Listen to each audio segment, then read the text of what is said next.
This is a Crypto Legends podcast.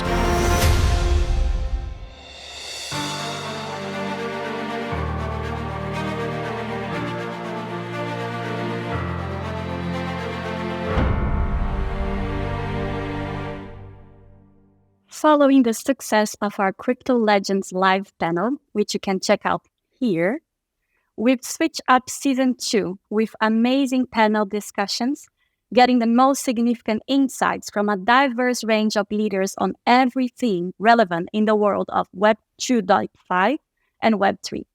Today, we're bringing on Rothwell, Executive Director, Chief Compliance Officer, and Chief Risk Officer from Pionew Ireland, Ari RedBoard, Global Head of Policies at TRM Labs, and Sevinc Cevinche, Regulatory Counsel at Wirex. In today's episode, we will cover the interface between innovation and regulatory compliance, how crypto companies balance their drive to innovate with the need to comply with financial regulations, also navigating in the ever-changing regulatory space, so the constant need to change in the global regulatory landscape, ensuring compliance in a diverse product lines, so how companies with wide array of products like Wirex navigate the different compliance requirements for each of their offerings, and the collaboration between legal, compliance, and product development teams. So we will gain insight into how these companies' legal and development teams work together to build and make sure that they have compliance-first products. If this is what you want to see, don't forget to hit that subscribe button and leave a comment below. See you. Compliance and creativity are worlds apart from each other, as we know, and product design, in turn, might be considered allergic to compliance procedures. Well, we have 3 very special guests here to break that myth on today's show. So let's welcome Rothwell, Executive Director, Chief Compliance Officer, and Chief Risk Officer from Pionew Ireland, Ari RedBoard, Global Head of Policies and Government Affairs at TRM Labs, and Sevinc Cevinche, Regulatory Counsel at Wirex. Welcome, guys. It would be nice if you can also introduce yourselves. And then let's start with you.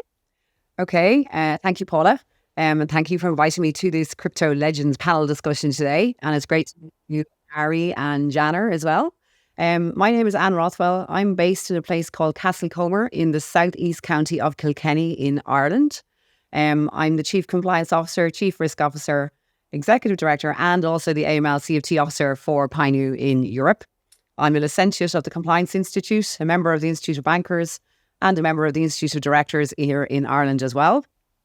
Before I moved into the fintech space, I spent a lot of years in the more traditional financial services sector. So in, stockbroking, MiFID firms, fund admin, fund management, and private banking before I made the leap into e-money, payment services, and now crypto for the last number of years.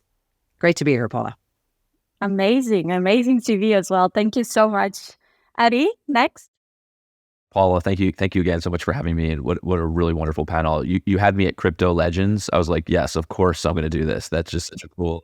So again, I'm Ari RedBoard. I'm the global head of policy for TRM Labs. We're a blockchain intelligence company, and we'll get to more of that in a little bit.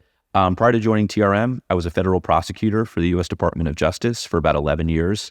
I focused on sort of that intersection between money laundering and national security, what we call threat finance, stopping bad actors, terrorist financiers, North Korea, Russian cyber criminals, from getting the money they needed to do bad things.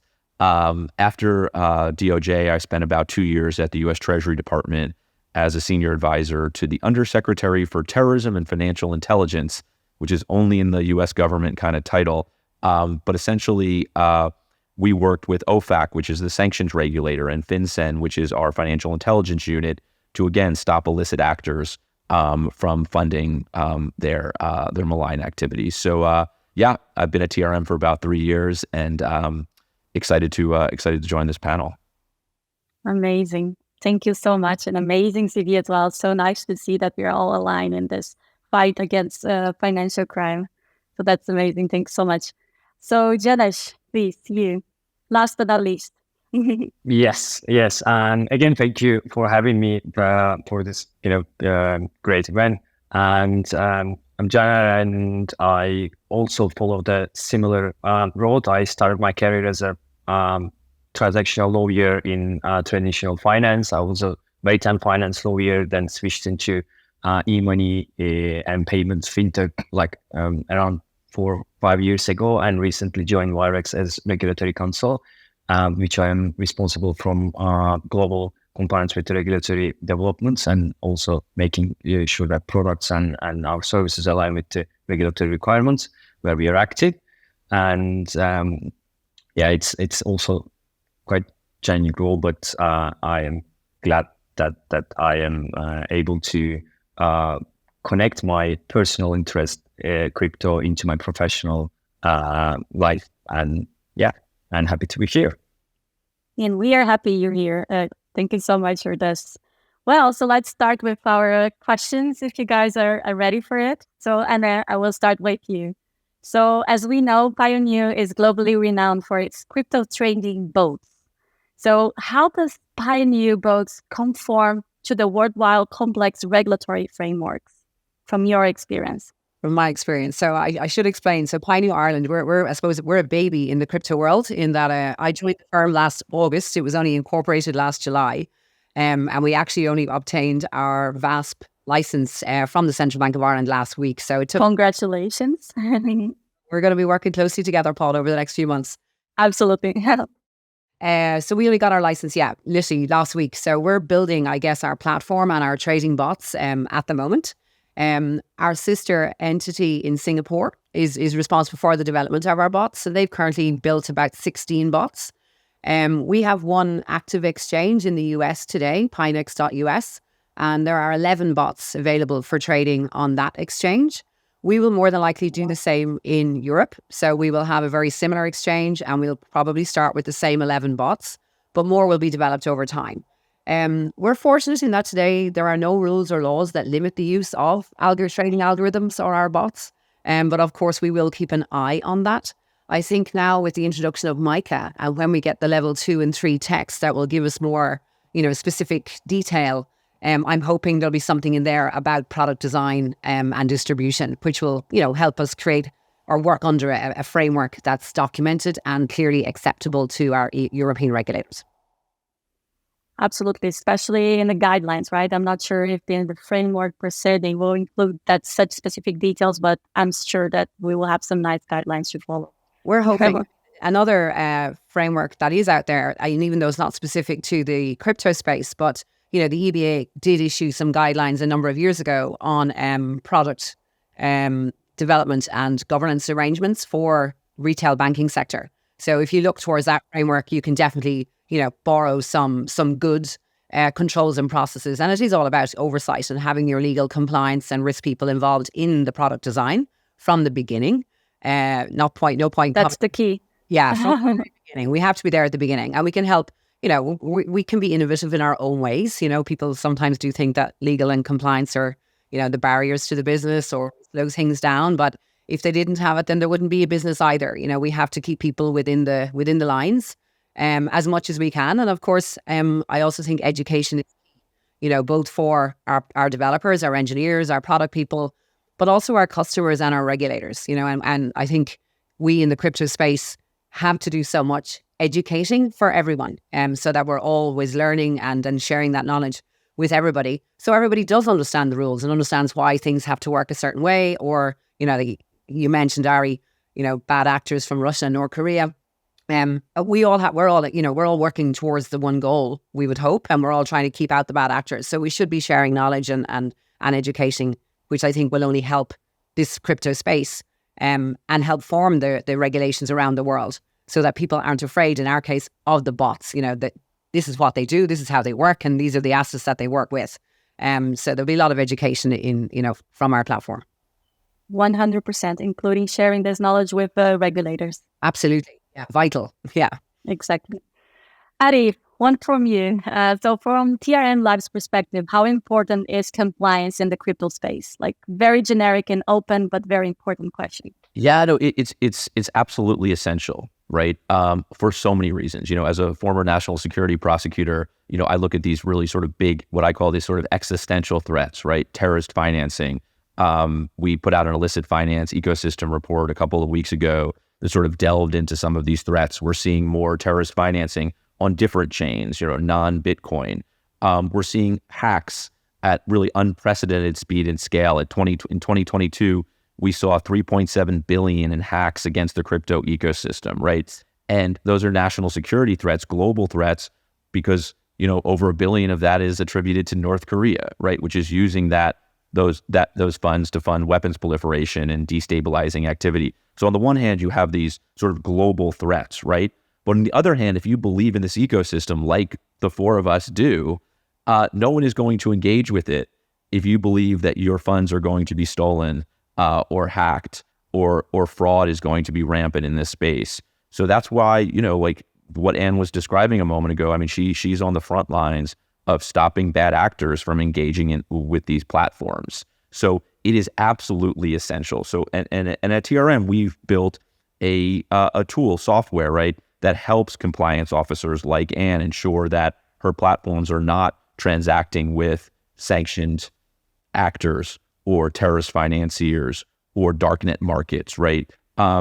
It's absolutely critical. FATF, the Financial Action Task Force, or the UN of anti-money laundering, put out a report last week that talked about the importance of implementing their standards. And on the one hand, you want to do that because it's important for compliance, but really you want to do it because you have to stop bad actors from taking advantage of this ecosystem. So in short, incredibly, incredibly important.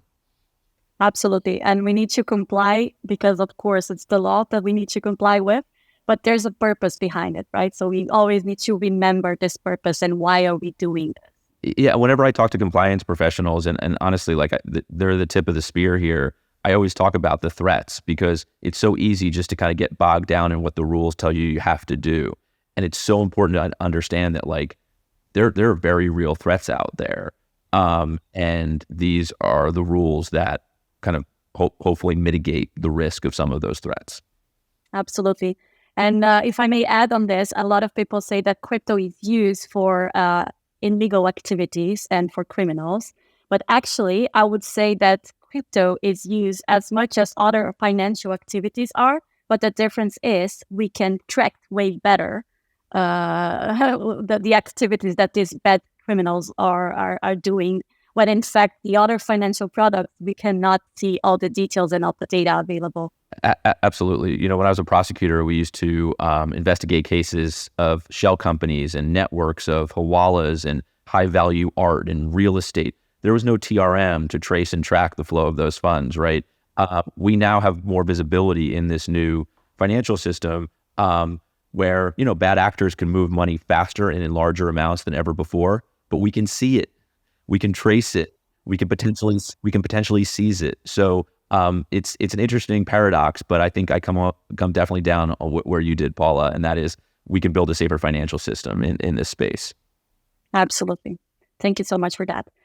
So, Janusz, as regulatory counsel, what role do you play in ensuring that new products or features adhere to the legal and regulatory requirements? I would say an essential one because so my role involves like a lot of research and also compliance or like preparation part before we launch a product.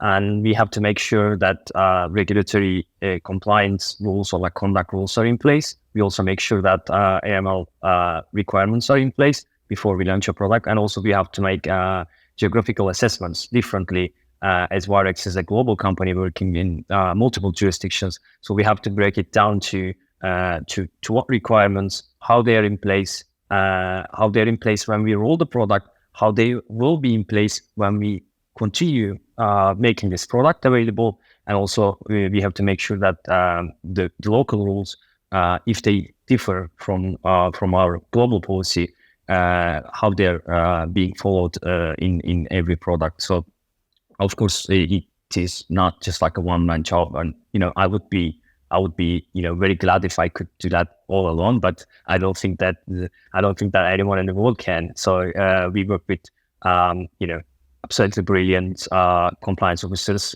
where we are active. We have like local compliance and also global compliance on top of it. And also we work with brilliant external law firms to ensure that that we are on top of it. And maybe Nasi, we also have great partners like for example for monitoring or like onboarding solution providers, which are essential to our services as well. Absolutely. And perhaps a follow-up question to you. So because our regulatory landscape is constantly changing and evolving, so how do you make sure that your products remain updated and responsive to these changes? Yeah, exactly. I think this is what we call horizon scanning is essential for any regulated firm, anyone in finance. So we use actually automated systems to get necessary alerts in time for regulatory updates.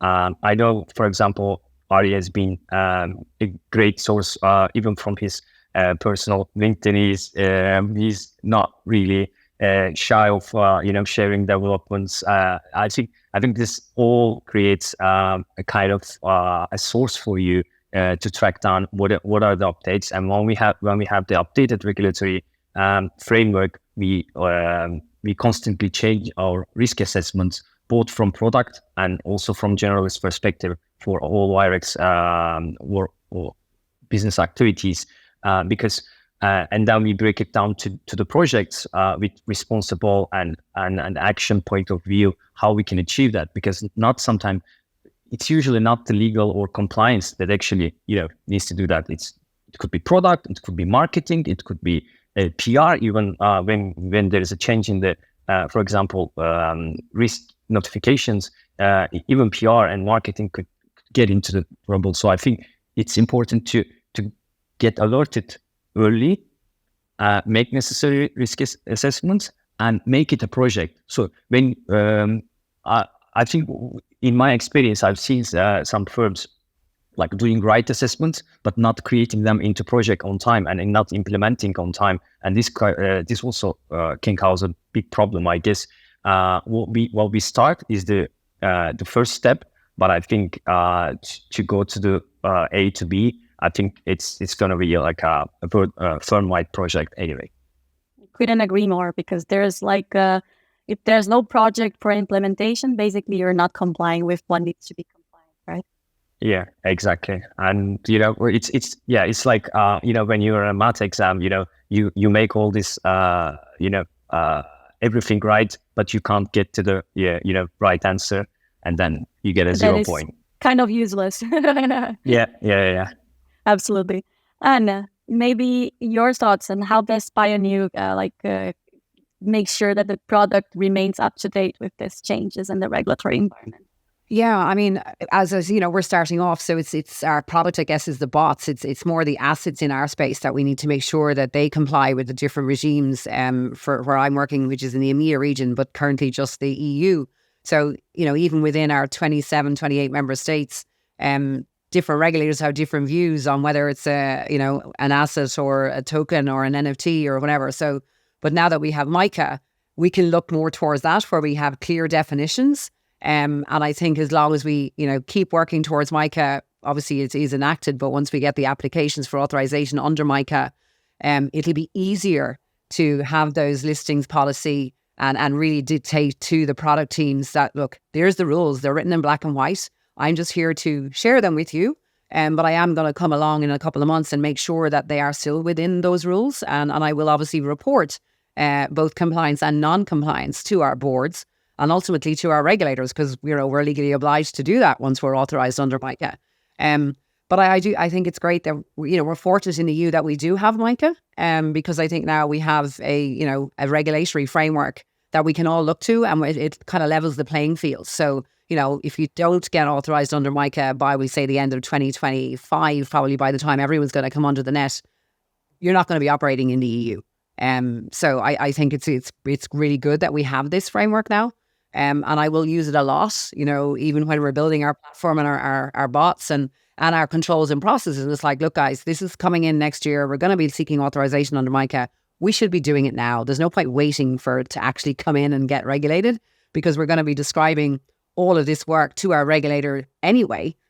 So just build everything in compliance with that regulation. Janner, you mentioned earlier horizon scanning. Like we already know the travel rule, our version of it is coming in the EU next year as well. We have Digital Operation Resilience Act. There's about 7 different laws coming in over the next 18 months. And everyone in this crypto space is going to have to comply with them all. And that's good. You know, some people think fintech, yes, it's all agile and we can do everything at the drop of a hat. You can to a degree, but again, we have to play within the rules. And our customers will want us to play within the rules. You know, otherwise, why would they come to our platform? You know, you want to be that most trusted platform, that most secure platform, and working with people like Ari, TRM Labs, to help us monitor those transactions. You mentioned as well, Ari, you know, you have to know your customer. We have to onboard our customers. If we don't know who they are, then how can we trust them to give us legitimate money? You know, so we have to do the identification and verification of our customers. And it's not just, here we go, it's going to slow the onboarding. We're going to lose lots of customers because they don't have photo ID. It's like, yes, of course they have photo ID. Everybody has photo ID. And like, you know, we'll have a service partner to review that and make sure that it's legitimate and hasn't been tampered with. And the same with the transactions. You know, if you tell me you're a student, then how do you have 100,000 to trade in Bitcoin? You know, you have to show me your source of funds. Where is it coming from? Exactly. You know, we are all playing on the one thing, but yeah, you have to do horizon scanning and see what those rules are coming down and just keep building your processes towards whatever that framework is, so that when it actually comes in, you don't have such a big leap from where you are to where you need to be by whatever the actual date of enactment means. You know, it's a never dull moment. Absolutely. And I think considering the recent scenarios of the market as well, consumers are looking into engaging with more secure platforms, and they are happy when they are asked for more documents or for more information, because they can really see that with that, they have the platform per se is concerned about security, about how they deal with the customer money, and they perhaps know that they won't have problems in the future because of this. Yeah, that's true. So following up on this, and if we can continue in this topic, because you mentioned that there's innovation and because you're building that from scratch. So how do you deal with the balance between innovation and regulatory compliance, and how do you work together with your product team? Yeah, I mean, I do think, and you know, we're doing it here. You know, compliance, legal, and risk management, like I said, have to be involved with product at the very, very beginning. And you know, listen to what the great ideas that some of these people have, but then we also have to share the legal and regulatory frameworks within which we must work. But like I said, we're fortunate in that there's no, you know, trading algorithms are there's no laws around that or what they can and can't do. It's more about the assets. But I do think, again, like having Micah coming down the tracks is going to help us. Here's our platform. Here's our starting point. We need to play within these rules. And like I said, hopefully the ESAs, the European Supervisory Authorities, when they do issue those level 2 and 3 texts, that there'll be a bit more detail in there. I don't think there'll be huge, you know, very specific ABCD, you must do 2.1A in developing your product or platform. But I think it's again, it's like that. It's being a business partner to the engineers and to the product team, and them trusting us as well. Like, it's all about creating, like you said, the safe ecosystem, the safe platform for our consumer customers. So we want our products to work the way they're supposed to work. And, you know, it is all about consumer protection at the end of the day. So, you know, as long as our products are built, our customers are taken into account, we try and avoid any potential customer detriment, and minimize any conflicts of interest between ourselves acting as principal and our consumer customers on the other side. But yeah, it's being a partner to the teams and explaining and, like I said, educating them as to why we need to do something. Now, they can come up with different ways of doing the something, but, you know, as long as we give them that framework, here's the rules, guys, we need to play within these, you know, and you know, and documentation, like write it down, explain to me what it is you want to do, you know, share it, we share it around, and yeah, it is just being collaborative with everybody. Absolutely. Thanks for that. Just a quick compliment. Yes, please. Yeah, I feel like Anne has really, like, you know, you hear Mika talked about in all kinds of different ways, right? Mostly like as this kind of high level policy conversation, like the need for legal clarity. But the way Anne has kind of drilled down into it, I think shows the real practical importance, right? There is the large policy piece, the European Commission, the agreed upon language and all of that. And now we're in that sort of implementation stage, right? What are the regs that need to come down? What are the rulemaking that needs to happen? But she's even sort of gone a step further and said, like, hey, this is as a business now that's operating in Europe, these are the steps that we're already taking to ensure that we have complied when, within the next year or so, right? It shows the effect that clear policy, that clear regulation can actually have on an ecosystem. And it's just really fun to hear, because I think we've now moved past the, sort of patting ourselves on the back, or the Europeans patting themselves on the back for having achieved this, to, all right, guys, the member states need to implement, and crypto businesses need to sort of, build this. And I think the way she just explained it was sort of, I think, beautiful in terms of that process that's ongoing. Couldn't agree more. Pretty good. Very nice. Janusz, go ahead, please. Because I think I was born to be a compliance officer. I think I agree. I think I agree. Yeah. That's music to my ears, because I am also a compliance passionate. So it's really good to see someone like this as well. Yeah, it can be dull and boring, but literally just you get the new legislation, regulation, and literally I read it, I cut and paste it into a spreadsheet. We go down through it and go, does this apply to us? Yes or no? How does it apply to us? Do we need training? Is it a policy? Is it a procedure? And then it's I assign owners. Janner, you mentioned compliance doesn't do everything. We advise the business, but the business actually have to do the work. We're there to advise, to monitor and report. And that's literally, all the compliance officer does. Clearly we do a whole lot more, but that, to me, that's what we do. We advise the business, we monitor the business, and we report on the business. And it's all about educating and learning. But yeah, compliance can be boring. It can be very exciting. I was going to say this. People say that can be boring, but we had the Crypto Legends Live in London, and we had 2 panels. The first one was about payment, and the second one was only about compliance. And I was the moderator there as well. And the first one, everyone's talking about compliance. So I was like, people say it's boring, but they're constantly discussing it as well. Yeah, which is quite nice. Everyone's responsibility, not just the complaint. Exactly. Yeah. Exactly. Nice. Janusz, if I can ask you as well from your experience, do you have an example where a product or a feature from Wirex needed to redesign or have to go through a significant modification to meet any compliance requirements? And if there was a lesson learned from the business from this experience?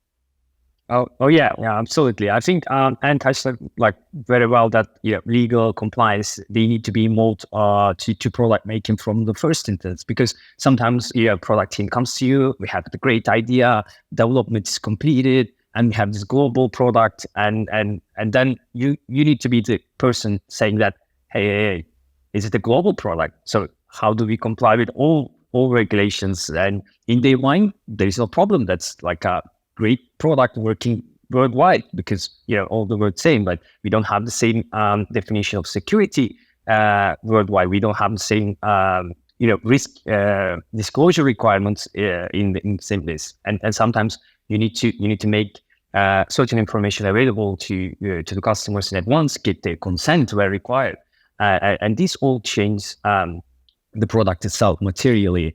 I think really obvious example of how we, for example, launched our native token WXT. We weren't able to launch it in the US because there was a difference in the definition of security, but some of the products were quite tied to our native token, and incentives were being granted in the form of our native token. So we had to come up with a loyalty point system which is different than our native token, and certain barriers between using it outside the Wirex system to be complained, or we have different risk disclosures available and consent requirements available in different products. For example, our or our trading products, or like we have a credit product, for example. We have regional differences between, because since we have to comply with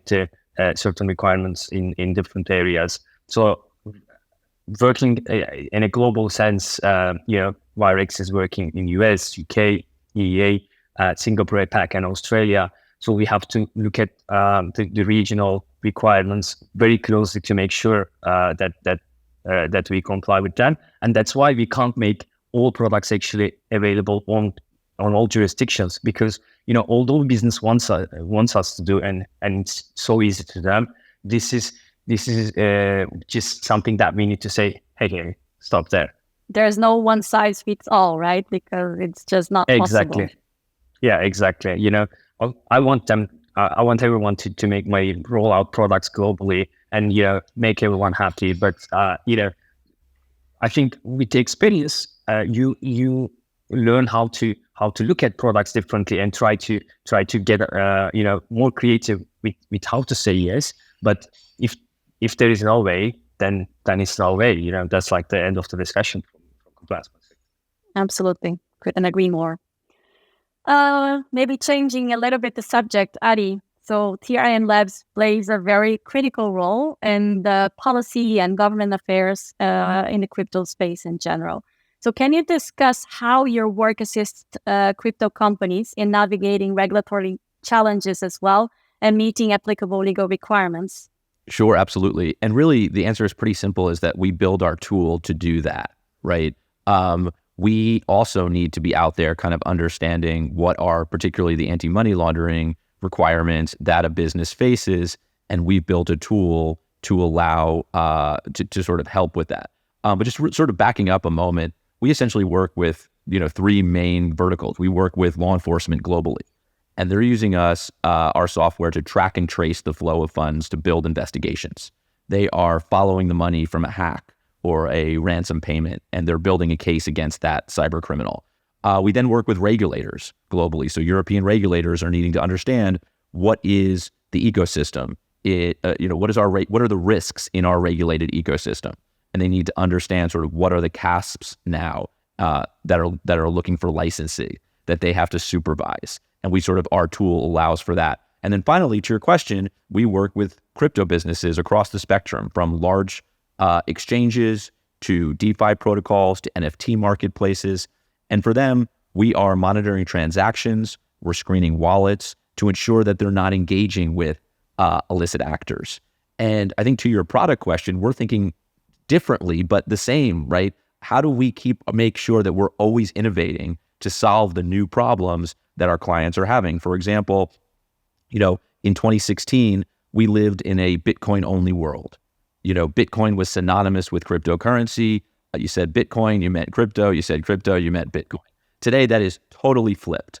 Bitcoin makes up about 50% of the market, but quite frankly, we see cyber criminals, using Tether on Tron. We see them attacking the DeFi ecosystem. 80+% of hacks in 2022 were against DeFi bridges and protocols. So we're seeing bad actors move funds across blockchains. So we're moving them through mixers, using obfuscation techniques, privacy coins. So we're constantly building a tool that solves all those problems, right? That how do you trace through mixers? How do you trace in privacy coins? How do you, trace across chain? How do you trace NFTs on Solana? So we're able to do all of these things today, but it is constantly innovating to understand what the client's needs are, whether they're law enforcement, regulators, or crypto businesses, but also sort of where are illicit actors headed in this sort of new ecosystem. So it's a super interesting dynamic, but that's what's really so exciting, right? As bad guys are getting better, are becoming more sophisticated, so is the technology, and frankly, so are the people who are using the technology, and it's which is awesome, by the way. Yeah. Is there any chance perhaps that TRM Labs played like a very decisive role in the regulatory or compliance scenario? So the role we really play is when I'm engaging with regulators, sort of leading our policy function, right? it's very different than typically how crypto businesses engage, where I'm not necessarily talking to policymakers about a specific regulation. What I want them to understand is, hey, look, there are tools today, to the point made earlier about visibility in financial flows, right? There are tools today that allow us to track and trace the flow of funds on blockchains to mitigate a lot of the risks that you're concerned about today. And that's more of the conversation that we're having, kind of this, hey, let me show you how we trace and track the flow of funds in ways that were unimaginable in the traditional financial world. And this is why maybe there needs to be a different regulatory framework for AML and crypto compared to sort of other regimes. And this is a conversation we're having globally. I'm joking about my LinkedIn earlier, but like the where in the world thing is because everyone is having this conversation today everywhere.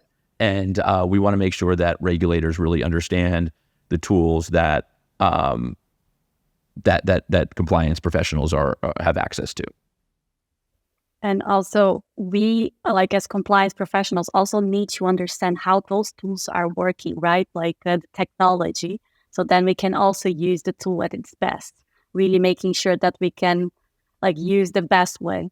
It's a great point. And that's why sort of, training is really so important. We've built out an entire training function called TRM Academy with certifications, and we have a law enforcement piece, and we have a regulatory piece and compliance piece. So the training is so important. But I think it's always important to remember, like, these tools are not a silver bullet. What it still takes great agents or investigators, great compliance professionals who are really leading the charge here. These tools, this is just one tool in a toolbox that an investigator or a compliance professional has to use. And it's so important. That's why it's not plug and play. It's not checkbox, right? Like you have to understand how to use these tools together. If it's an investigator, how to serve process on an exchange. If it's an exchange, how do you respond to process from law enforcement or a regulator? So it's all a big puzzle, and all fits together potentially very nicely if you're doing it right. Absolutely. And I think to finalize this very nice conversation we're having, maybe I can ask Anna, and then Janusz can go after. How do you see our compliance role in 10 years? And do you see that perhaps these new tools, like such as TRM Labs, are using, like, are they bringing innovation, and are they changing the way we work? Gosh, yeah, I would say 100%. And I think even, again, within the EU, we obviously know we have this new AML body, they're fighting over where the headquarters should be. Will it be in Ireland, Dublin, Paris, Frankfurt, or wherever? But that new legislation is coming in. And I'm pretty sure, which I think is about time, that there's going to be, we've got GDPR here, obviously, that we have to be mindful of. But I always think AML and CFT trumps that every time, no matter what GDPR says. And, the Data Protection Commissioner can fight with the regulator all they like. But there should be more sharing of bad actor information, at a higher level. We can share within our own groups and things like that. But the people like TRM and the other providers of those tools have so much data. And so much information, and they can point to, there is a person sitting at the end of this address, and we're pretty sure he's sitting in, whatever city it is. We can see, the VPN's obscured or whatever, but there's so much information and data there that it should be more shareable between everyone in this system.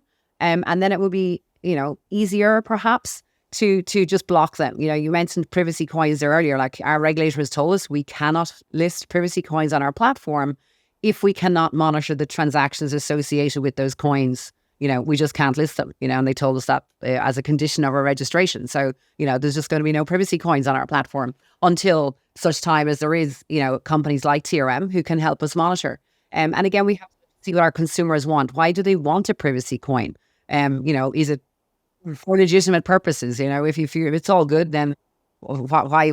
Same for mixers, right? Yeah. Why do they want to use mixers? Yeah, exactly. Why? But no, I do think, look, where am I now? I'm in the fintech space. I've been Pionew 9 months. I've been crypto the last 5-6 years. So in 10 years' time, I haven't got a clue where we're going to be. God knows what kind of new ecosystem we'll have by then. But it will be very different from where we are today, for sure. The change is so big. Yeah. Thank you so much. Maybe, your thoughts. Yeah, I definitely agree, and that is so hard to predict. In 10 years in crypto is like, I don't know, 150 in real time. I don't know. I don't know how to measure that. So it's a very fast-paced environment, but I see an indication to go more specialist products and more specialist companies, and I think the compliance and legal professionals will follow that up. So I think as we see, for example, like more specialist crypto companies, more specialist fintech companies, only not like huge banks offering 200 different products, but like focusing on 2-3 products. I think compliance professionals will also be very tech focused, able to maybe, go through 5-6, IT tools to track that, but also specialize in certain products, because the specialized product means specialized risk coming with that, and we need to learn, we need to experience how to mitigate them and how to control risk associated with the products, because it's changing every day. So like as technology evolves, it also creates certain risks associated with the technology development, associated with the product development, and we kind of will see specialized legal and compliance people in fintech and crypto space, I guess. Now, for example, I see ads working on like, okay, compliance, but crypto compliance experience is essential, because for Mika, I think it also increased the demand for experienced legal and compliance people into the area. And now we see more specialized ads, people demanding for specialized compliance, and I think this trend will go on for a while. Yeah, absolutely. Thanks for that. And Ari, final thoughts on how TRM will help the crypto space in like 10 years? 10 years in crypto is basically at least half a lifetime. Yeah, look, I think the space is going to continue to grow. I think it's going to become more and more complex, which I think is a good thing, right? I think, a couple of years ago, we lived, as I said, in sort of this Bitcoin only world. Imagine a town that, has no infrastructure built out. And we see now we're moving into those sort of towns, and eventually we're going to be in those cities where we're in interconnected ecosystem of roads and bridges, of all kinds of different assets. I don't think it's a binary world where we're going to have to make choices, right, about is it Bitcoin or some other asset? Is it CBDC or stable coins? I think it's going to be all of it. And I think as compliance professionals, we're going to need to make sure that our tools are more and more sophisticated to address the sort of changing landscape for lawful users, but also that changing landscape for illicit actors. The last thing I would add to that is sort of, one piece that I don't deal with, I don't think many of us deal with, is the cyber risk that's very real in the space. I think that, to me, it's an absolute threat to the whole ecosystem. And we all have to sort of work together to build out that cybersecurity piece, because we got to stop these hacks from happening, because no one's going to engage with this ecosystem if they think their money is going to get stolen, particularly by North Korea. So I think that we continue to have to get better. We have to get more sophisticated, but I'm excited. I am really bullish on the space, and I think that we're going to see this used for payments. We're going to see it used more and more at scale, but that's just why we're going to all have to be better at our jobs about stopping bad actors from abusing it. Amazing. This episode has been like really, really nice. So thank you, Anna, Ari, and Janesh for the great conversation we had. You're real crypto legends, and it was a pleasure having you in the show. So if you want to stay updated for more legendary tales, smash that subscribe button, leave a comment for what you'd like to see, and stay tuned as we bring you to those most inspiring stories from the crypto legends of Web3.